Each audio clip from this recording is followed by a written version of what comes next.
उदाहरण के लिए नेशनल हाईवे 44, जो इतना लंबा है कि अगर उस पर निकल जाओ तो आधा देश घुमाओ।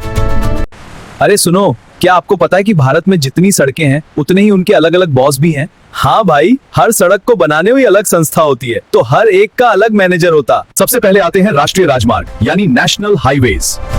इनका पूरा जिम्मा संभालती है national highways authority of India और पैसा देता है ज्यादातर केंद्र सरकार। अब आते हैं स्टेट हाईवेज यानी राज्य राजमार्ग। ये एक राज्य के अंदर बड़े शहरों और जिलों को जोड़ते हैं। इनको बनाती और संभालती है राज्य सरकार और PWD, मतलब ये रोड्स राज्य सरकार के अंडर काम करती हैं। सीधे शब्दों में कहें तो नेशनल हाईवे देश का बॉस है और स्टेट हाईवे राज्य का मैनेजर।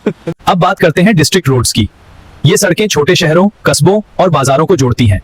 इनका निर्माण आमतौर पर जिला प्रशासन या राज्य सरकार करवाती है। अब आते हैं विलेज रोड्स यानी ग्रामीण सड़कें। ये गांवों को मुख्य सड़कों से जोड़ती हैं ताकि गांव भी शहरों से जुड़े रहें। इनका निर्माण अक्सर प्रधानमंत्री ग्राम सड़क के तहत होता है और इसका पैसा केंद्र और राज्य सरकार मिलकर देती है। सीधे शब्दों ये सड़कें गाँव वालों के लिए लाइफ लाइन होती है, वरना बरसात में तो रास्ता ही एडवेंचर बन जाता है।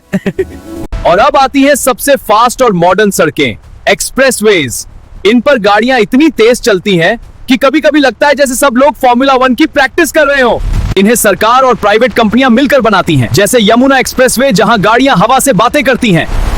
इसी वजह से भारत के पास दुनिया का दूसरा सबसे बड़ा रोड नेटवर्क है। तो अगली बार जब आप किसी सड़क पर चलें तो याद रखना, वो सिर्फ सड़क नहीं है, उसके पीछे पूरी एक सिस्टम की कहानी है।